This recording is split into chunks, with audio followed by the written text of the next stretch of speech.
तो मैं एक सवाल आपसे करता हूँ भाई, आप अल्लाह को गवाह मान कर अपने दिल से सोचिए कि हमने ये बात नहीं सुनी है कि तमाम उलमा फरमाते हैं कि फ़ला बुज़ुर्ग थे जो पूरी पूरी रात नवाफिल पढ़ा करते थे, फ़ला बुज़ुर्ग थे जो एक रकात में एक कुरान, दूसरी रकात में दूसरी कुरान मुकम्मल करके तब 2 रकात मुकम्मल करते थे।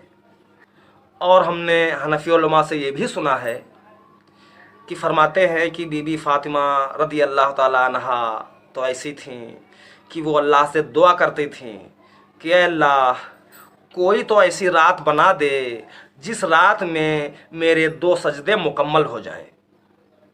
इसका मतलब बीबी फ़ातिमा रज़ी अल्लाह ताला अन्हा के 2 सजदे मुकम्मल नहीं होते थे। इस तरह की बातें अवाम में होती हैं, बल्कि मस्जिदों के खुतबों में भी हो रही हैं। और ये भी बात कही जाती है तमाम उलमा की तरफ से कि नमाज ऐसी पढ़ो जैसा कि तुम जिंदगी की आखिरी नमाज पढ़ रहे हो। ये बात हो रही है, आप इस बात से इनकार नहीं कर सकते हो। मैंने तो सुना है, उम्मीद है आपने भी सुना होगा। बहुत से उलमा कहते हैं कि नमाज ऐसी पढ़ो जैसा कि तुम आखिरी नमाज पढ़ रहे हो। तो अगर आखिरी नमाज पढ़ी जा रही है तो क्या बहुत ही स्पीड में पढ़ी जाए या थोड़ा सुकून से पढ़ी जाए? बताइए भाई, सुकून से पढ़ी जाए यार। लेकिन मैं आपको खुद बताऊंगा कि यार मैंने कई मस्जिदें देखी हैं, उनमें देवबंदी भाई हों या बरेलवी भाई हों, बल्कि शिया भाई भी इसमें शामिल हैं। कुछ लोग इसमें शामिल हैं जो नमाज बहुत ही स्पीड में पढ़ते हैं। तो बयान ये हो रहा है कि ज़िंदगी की आखिरी नमाज समझ करके पढ़ी जाए और हम पढ़ते हैं बहुत स्पीड में। तो यार वो तो बयान बस फर्जी हो गया ना, मतलब उस बयान का हम पर कोई असर नहीं।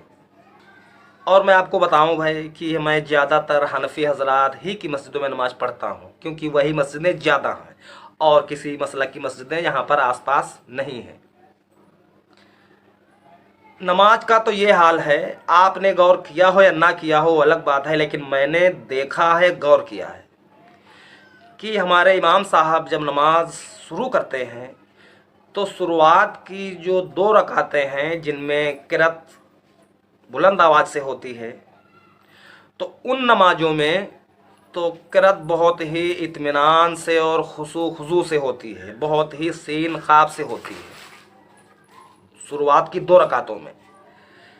आखिरी रकातें आप अगर देखेंगे, चाहे वो 1 रकात हो चाहे 2 रकात हो, आखिरी रकातें जिनमें खामोशी से क़िरात की जाती है, उन रकातों में बहुत ही स्पीड पैदा हो जाती है इस वक्त हमारे उलमा कराम में। अगर आप नहीं मानते हो, लेकिन मैंने देखा है, अगर मैं झूठ बोल रहा हूँ तो अल्लाह देख रहा है।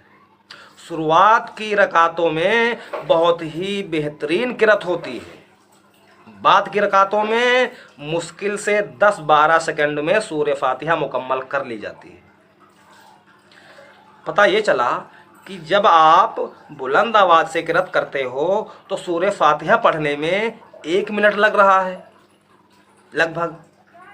फिर जब आप खामोशी के साथ धीमा आवाज़ में अपने मन में पढ़ते हो सूरह फातिहा, तब आप 10-12 सेकंड में सूरह फातिहा मुकम्मल कर लेते हो। तो यार ये कौन सा लॉजिक है भाई? ये लॉजिक मेरी समझ में नहीं आ रहा है। इसलिए कि जब हम बुलंद क़िरात करते हैं तो लोग सुनते हैं ना। जब हम खामोशी वाली क़िरात करते हैं तो वो क़िरात सिर्फ अल्लाह सुनता है, कोई मुक्तदी नहीं सुनता। तो मन में ख्याल आता है यार कि जब हम बंदों को कुरान सुना रहे हैं तो बहुत ही बेहतरीन तरीके से, पूरे सीन-क़ाफ़ से, पूरे इत्मीनान से, और जब हम सिर्फ अल्लाह को कुरान सुना रहे होते हैं तब हम 120 की स्पीड में